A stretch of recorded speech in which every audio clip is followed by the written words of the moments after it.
Welcome back to the TCM YouTube channel where we are back after, I don't know, I think it's been like a month and a half, I don't know, a very, very long time.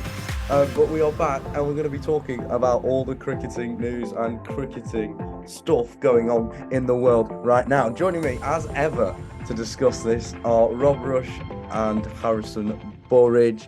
And boys, we've not really talked since the World Cup, but let's ignore that. We're just going to put that to the back of our mind and pretend it didn't happen and talk about the Windies tour instead. So obviously England have lost the series there. Harrison, I'll come to you first on the back of the World Cup, which we don't want to talk about. What did you make of the series, the ODI series? I think it's a mixed reflection looking back on it. Obviously, that first game for large parts, England played quite well, but then completely threw it away with the ball at the end. Second game, outclassed the Windies from the start, and then kind of the Windies did reverse of what England did in the second ODI. The Windies deserve it. I mean, it's always good to see their side performing well. And Shea Hope, that 100 he hit in the first ODI was fantastic. I'm sure we'll get onto it in more detail in a bit, but that kind of to have that from your leader and one man batting brigade coming into the series, but then a few others came into their own, especially Alec Afananze, as the series went on. Just from England's perspective, it's another lost series. It's another two ODIs out of three lost. It's another bad, bad grade on Butler and Mott's records, and it's one that could be fatal for both of them. So I suppose my question would be is what keeps going wrong? We've talked about a lot in the World Cup how we've got a good group of players. We know these players can play white ball cricket, but time and time again, Rob, they look to be struggling in this 50 over format. Are there any players you would single out who need to get gone from this side, or is it more of a team mentality now? They're tired after the World Cup and this West Indies series has come too soon. Well, the only thing I would say is that this is the start of a quote unquote new era. So therefore, most of the World Cup players didn't make the trip over. So I think it'd be harsh to can people straight away. I think that how long, the reason we won 2019 was because that group pretty much, that core group, apart from Jofra Archer being shoehorned right at the end due to eligibility rules, that core group had 4 years together playing like a lot of ODIs together over those 4 years in varying conditions to get ready for the home World Cup. This group has had one series together. Maybe if you want to count the Ireland one, where Zach Crawley was captain, two. And we now don't play ODIs again for like 9 months. We don't play again until September. So, yeah, cheers, boys. What are you going to learn in 9 months? We have a T20 World Cup in June that still a fair bunch of this squad will go to. You probably look.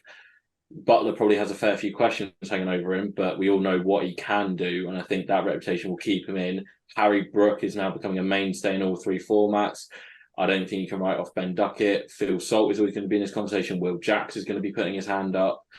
So we're going to have a fair few with this white ball squad from this Windies tour and what we will see in the T20s coming up that will be around for the T20 World Cup. And then I think, this main group, apart from, say the T20 World Cup goes drastically wrong, then I think Butler will have the captaincy removed. If not, I think he will go permanently, which would be a very disappointing end to one of England's greatest white ball players. I think we could see a change in the head coach. But in terms of what's going wrong, look, I think what did we learn from the 2022 T20 World Cup, excuse me? No one gave a shit about the games that immediately followed. And we had a 3-match ODI series against Australia and no one turned up and no one cared. So why are we've had this with India and Australia playing straight after the World Cup final. No one cared about the series that followed. To be quite honest, I don't think many England fans cared about this series. So when are cricketing organisers going to learn that organising series after major events doesn't fucking work? Yes, it was a good turnout because everyone loves going to the Windies for a drink and a bit of a socialise. But I wouldn't say they were there as hardcore England fans, whipping out Phil Salt's white ball average from 2017 and 2019, going, "This is why he deserves a shot in the white ball setup." I don't think many of them were pulling that one out. Speak for yourself, honestly. It's just too much cricket is being played as a general thing, and I think this white ball group needs a little bit of time together to try and gel. But then the problem, as I said, this group now might well change between now and the next time they play ODIs, in which they host the world champions Australia in a 5-match ODI series in September 2024. How can you expect to gain consistency in a format when you go 10 months without playing it? It's ridiculous. Right, I'm going to play a bit of devil's advocate here and say, Sure. no, not like me at all. Harrison, Rob's talked about how it's quite a new side, but I'm looking at those names on paper and I'm thinking these are people who have been on the fringes of at least that old ODI side for a long time. They're used to the setup. They're high standard cricketers. Why is it that we're not seeing the results coming straight away? And I know, you can say what Rob did, that nobody's cared about this series, which to an extent is true and we'll come back to. But with names like Liam Livingstone, Harry Brook, Ben Duckett, Sam Curran, Rayan Ahmed, these are not new England white ball players. So why do we keep losing? Why can't they just gel? I mean, you are right on this. It's not exactly like when we came in after the 2015 World Cup, as Rob kind of alluded to, and it's kind of these fresh faces appeared out of nowhere into the ODI setup. These are players that have played international cricket and a fair bit of other cricket, whether that be franchise and loads of county cricket too for their sides. But ultimately, playing an ODI cricket is completely different to T20 cricket, which is what a lot of these have kind of, at least for England, have played the majority of. I think I had a discussion with someone earlier about this with Phil Salt. Innings needs to be more substantial than a T20. A 30 off 16, 17 balls in T20 is unbelievable, but yeah, ODI, that is not exactly helping your team in hindering them in many ways, which I think we'll get onto in terms of Salt and his role at the top of the order. But I think that's the crucial, is gelling together as a team and kind of playing the longer format, because, I mean, I touched on it earlier, England had that first ODI well under control.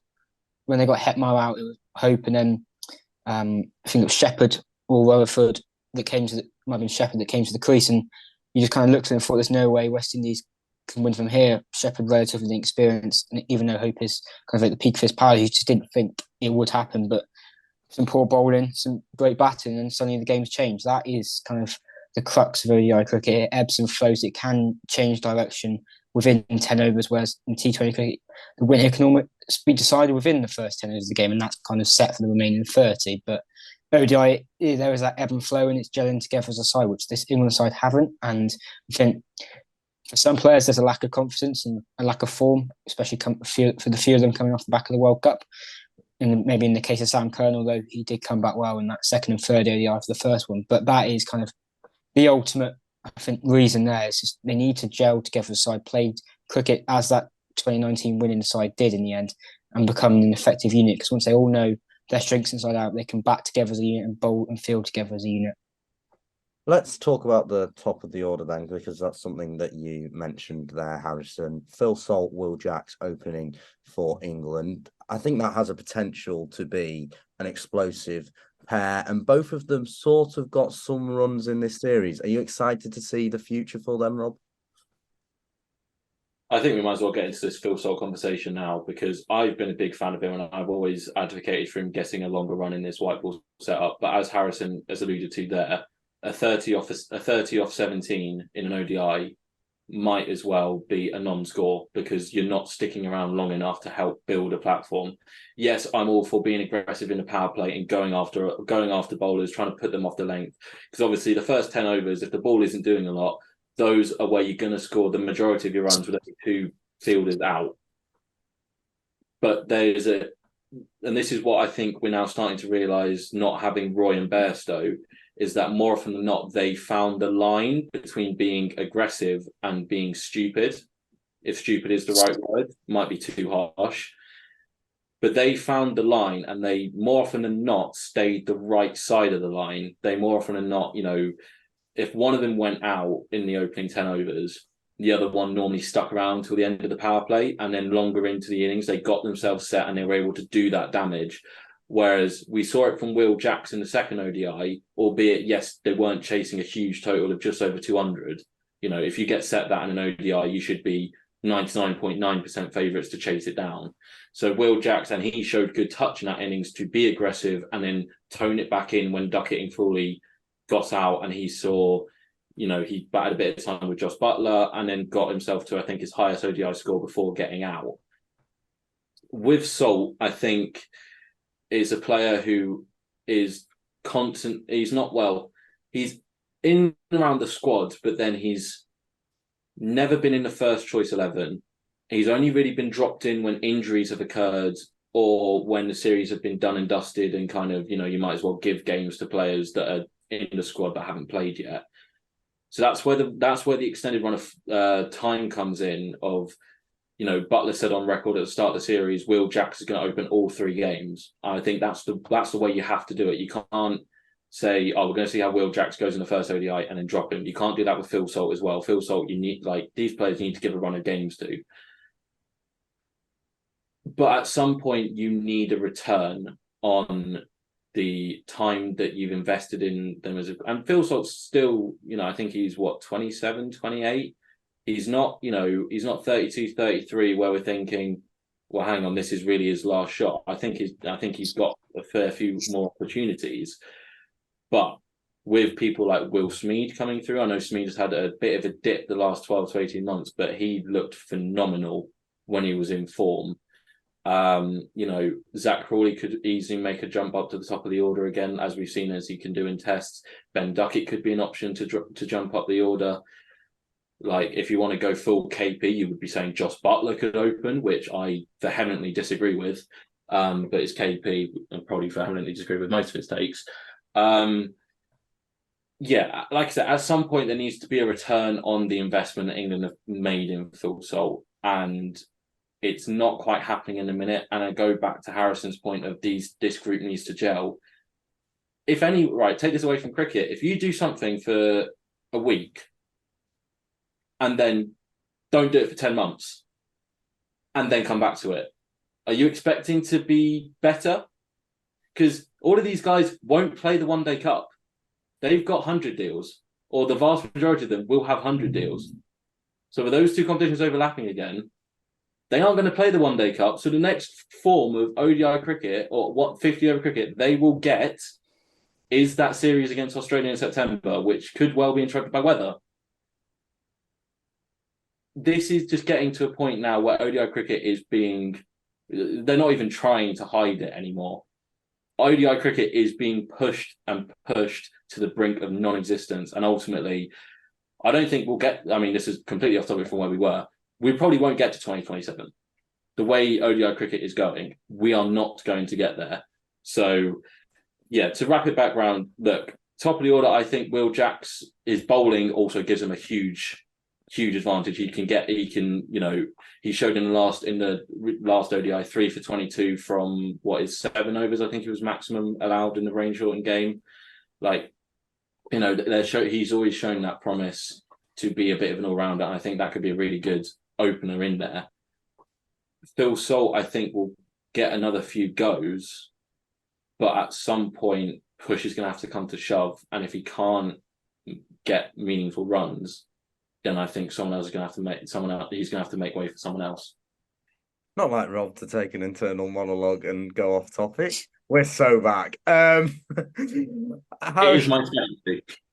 Harrison, let's turn to the West Indies then, because it's a different story for them. This is a side that didn't make it to the World Cup, and it's a side that I would say has been very, very impressive, particularly Shai Hope and the young talents.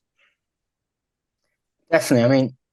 We've touched on it earlier, but Hope, he's been a player around the scene for a long time. Maybe some think his low strike rate hinders him, and that first ODI was all because of his attacking quality, the reason they won. To pull off those shots, and it's testament to his ability and character and mindset to do that under the pressure of not having really a recognised, not having an experienced partner alongside you, with all the kind of onus being on you to win that game with Shepherd helping out. But that's just, I think, especially as captain as well, it just kind of sends a message out, because albeit they've been doing it for a few years now after missing the World Cup, but they're very much in a rebuild situation, similar to what England could find themselves in, maybe in that September series, or depending on what happens after that as well. But for them to come they love beating England. I think that's kind of the main point. They always love beating England in their Who own doesn't battle. love beating England at this point? Everyone's beaten us.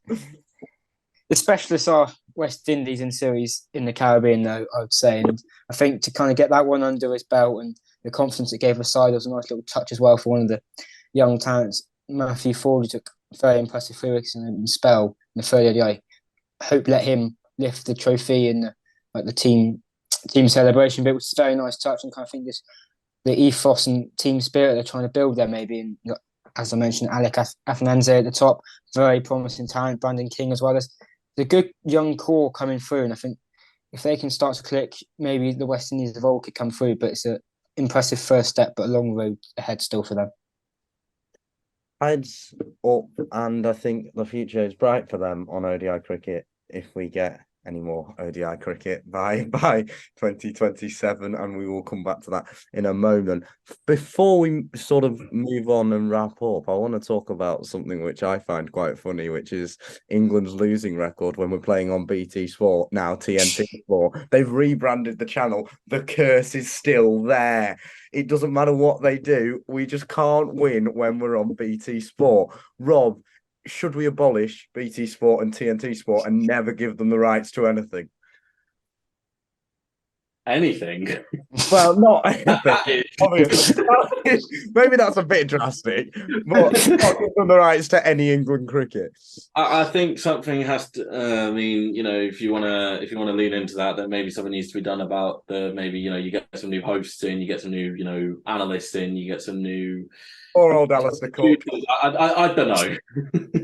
You don't know. What do you mean? I'm starting a conspiracy theory club here that TNT Sports is responsible. You're on your own. Yeah, that's a conspiracy. Why am I not? That's a conspiracy club with a member of one. And it's me. Listen, people on Twitter will agree with me. I know they will. Right, let's. Don't you mean X? On X, sorry, Elon, our great leader. My apologies. Let's bring it under control a bit and turn to ODI cricket more generally. We've had a couple of months now of ODI series. We've talked about Australia, India. You touched on that bilateral series that no one was really interested in. Not much enthusiasm for England versus the West Indies. Where do we go from here? Is it time for bilateral series in ODI cricket to be abolished, Rob?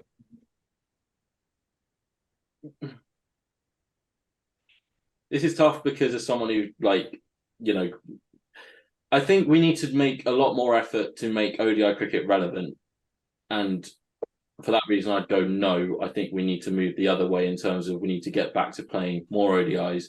But if you're going to do that, then other places, other cricketing events have to take a hit. And the counties have already said we're not minimising the county games that we play. The 100 is now looking as ever to stick around and potentially expand. So that is obviously not going away. The blast isn't going to go away because that's huge for the financially, less powerful counties. That's huge for them. So where does it come into? We're now playing cricket. We're starting in April, finishing England's domestic county schedule is you start pretty much the first week of April and you finish the last week of September. That's with internationals thrown in where counties won't get their players for either. So where do you go from here? Something has to take a hit somewhere if you want to keep ODI cricket around. But no one's willing to do that. I think Sri Lanka are now starting up a new T10 league. You've got multiple T10 leagues going on even at the minute. Abu Dhabi has got a T10 league. South Africa have got their T20 league coming into its second year. You have the IPL, which is a huge money earner for a lot of cricketers. You've got other T20 leagues coming and going, playing in and around different times of the year that people will be jumping in and out for, and other franchise deals. So where is the time for ODI cricket? To touch on South Africa, they are not even sending a full second team down to New Zealand to play their test series. And test cricket is meant to be the pinnacle. And they are saying that their T20 league is more important than a test series. So they're looking at sending a third string test side. So if we've gotten to that point in test cricket where countries are sending third string teams to play, what hope does ODI cricket have? It has none. And the reports that came out during the World Cup recently held in India, that there are going to be talks about what the 2027 ODI World Cup looks like. I can guarantee you a fair 60% at least of those countries are going, there's going to be one in 2027? News to us. The boards aren't stupid. They know where this is going. And I feel like, it's just very unfortunate the way it's being forced. T20 leagues, it's either Red Bull or T20. There's no in between. We're just going to pack it with Red Bull and we're going to pack it with T20. And eventually we're just going to keep cramming. And then something has to give. And that ODI cricket has started to give since COVID. And now I feel we've gone to a point of no return. That money has, obviously money drives everything. But we've now got to the point where everyone's just so focused on the money aspect of it that no one's really going to make a huge effort to play ODIs anymore. And if they do, we're going to get more of these pointless series after World Cups that everyone's just not really going to pay attention to. And then the countries are going to see that and go, well, we won't send our best players then. We'll send B teams and C teams, which is great for those guys to say they played for England, but you're watering down the competition, you're watering down the competitive nature of the series. To what point the ICC will then just start going, well, if no one's taking ODI seriously anymore, why the hell are we playing them? We could be replacing them with test matches. We could be replacing them with T20s. We could be replacing them, we could be making a longer tournament. We could be expanding the World Cup, the T20 World Cup, to have more countries in and make it a longer group stage, longer knockout format. So, yeah, I fear we've gone to the point of no return with ODI cricket being pushed to the side. And I don't think that's really a stretch to say when you look at how all the boards are treating it. I think by 2026, ODI cricket is going to be gone, and it's going to be a huge shame. And there's going to be so many players that have deserved to play ODI cricket and international cricket that won't get the chance to, and it's a huge shame. But ultimately, that's where cricket is now gone. That's sad. That's really sad.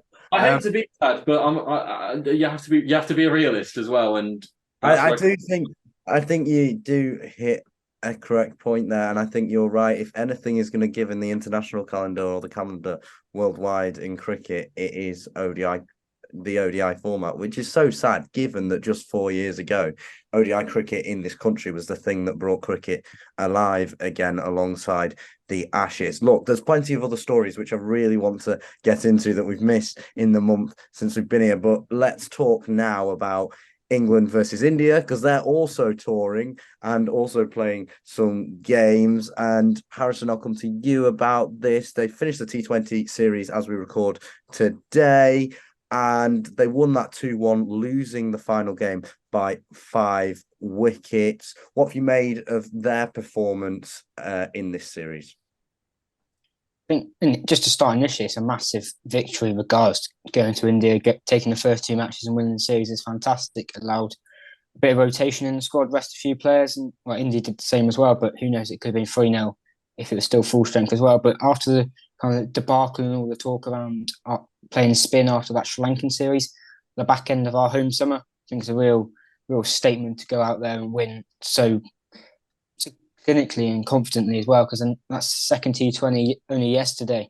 They bowled India out for a very low score and made a little meal of the chase, but it was still a rather comfortable proceeding. And the first one, Nat Siva Brunt does what she does best along with Danny Wyatt, 2 fantastic knocks, and it kind of feeds into an interesting stat I've just found, that England's players over 30 averaged 31.78 with a strike rate north of 130, and those 25 and younger averaged 6 with a strike rate of just above 80, which kind of testament to playing those conditions. And a debate I think we did have around the England women's side about experienced players and just bringing a few youngsters and not those in the middle. There's still a place for those older ones in any side, and I think that's really impressive for the England side, because obviously they've got a World Cup T20 World Cup of their own next year. That probably, I think it's in the earlier parts of next year. Kind of is not as talked about as much as the men's game, but that is very important for them, especially after the semi-final defeat to South Africa in the last one. They will want to right those wrongs, especially with the final defeat in the edition before, I believe, to Australia. So it's just a real impressive series victory. It's got the test to come now, which is going to be an even bigger test. Avoid the pun there, but go to India and win 2-0 against an Indian side that does look like they've made a few changes, a little bit in rebuild transition themselves, but for England that's a big confidence boost and they can take a lot from that for John Lewis and Heather Knight at the helm. And on that test, which starts on the 14th of December, I'm excited for that. We don't get many women's test matches, and to have it in India away from home, it's going to be exciting, isn't it, Harrison? Who's your one to watch for that game? Who would you be keeping your eye on? I mean, there's several names that stand out, but I think the one that will come to my mind now is the one who took 10 for in the Test and the Ashes, and it does feel like a bit of an obvious one being in India, but I think seeing Sophie Ecclestone having the chance to bowl in a Test match in India, I think it's going to be a joy to watch. She was fantastic in the first T20 in defending the total, and a little bit expensive today, but still a couple of wickets nevertheless. And I think seeing her in a Test match unleash her full range of skills and guard and try and trick the Indian batters and find flaws and weaknesses in their game is going to be a joy to watch, because she is the best spin bowler in the women's game and one of the best across the whole world of cricket. And I think for England, if England to win, she'll have to play well, but I think it's almost a given. She will play well regardless of any situation. And she's from Lancashire. So thank you very much. Lancashire, yet again, proving that they're the best county for bringing up talent. And speaking of Lancashire, I couldn't let this podcast end without talking about Lancashire's overseas signing that was made in the last month. Yes, that's right. Gaz, Nathan Lyon, is coming down to Old Trafford next season for the T20 Blast and the County Championship. Rob, I'm excited about this. I don't think you can tell, really. What do you make of him as a signing? I think it's obviously, bringing in that name is obviously huge. It's well documented that Australia don't really have a lot of international cricket commitments. So that's why, these Aussies are now looking at experience. Somerset have signed Will Sutherland. Durham obviously kicked it all off by signing Scott Boland. We're now, these players are coming over here to kind of test themselves in county cricket, which is obviously great for the game. The only slight thing I would say it's a disadvantage to someone like Tom Hartley, who, you mentioned their Lancashire bringing up talent. You're not really going to be going into many county championship games with two spinners. And if you're going to go in with a spinner, it's going to be Nathan Lyon. So that's where the only slight, disappointing thing is. But, look, Lancashire have got an obligation to the fans to try and win something, because you're on a bit of a losing streak. So I can understand why they've done it. I think most counties, if they had the option of signing someone like Nathan Lyon, would jump at it. It would be good to see him for a full English domestic summer. I'm very interested, though, the fact that he claims he hasn't seen Bazball, and he's going to be playing Durham 4 times next year, and Durham are well known for this aggressive style. And other Div 1 counties might try and change it as well. I think Worcestershire as well were pretty aggressive in Div 2. I think Notts in a game against Middlesex were quite aggressive, trying to set up a win. I think that was a bit on both sides. But, it will be interesting to see how he goes, because we just haven't seen him. We've seen him on Ashes tours. He's given us nightmares for God knows how many years of spinning through our lineup, and then didn't really get to see a lot of him this year because he injured himself. But I think it will be good to see. And, for these guys that have international ambitions to go and play for their countries, how do you cope with Nathan Lyon? Because, pitchers don't tend to spin that early in the season anyway, but he's, everyone talks about his overspin and his drift, and he still picks up wickets that way, even when there isn't a lot of turn off the wicket. So it's a really exciting signing. It'll be good to see him, play week in, week out in England, get a bit of a closer look at him, because he is slightly older in age. We'll have to wait and see how long he decides to keep on going. But yeah, I think it's good for the county championship, and it's good for, that they can still attract these sorts of players. And I don't think we'll be done with Australian Test players coming over for deals. You know, Marnus is going to be back at Glamorgan next year in Div 2. We could see Steve Smith come back over again if he's not too busy with some American T20 League commitments. But, you know, I don't think, you know, the three that I mentioned, Boland, Sutherland and Lyon, I don't think those will be the only three that we see. I think we over the winter and as we get closer to the season starting, I think, you know, once the big bash is out of the way and once people who've been picked up in the IPL have been picked up, I think we'll then start to see some counties make some further moves to pick up some Australian talent. Because let's be honest, if you're a county that can afford to pick up someone, this would be very audacious. But say someone like, I don't know, say Alex Carey becomes available.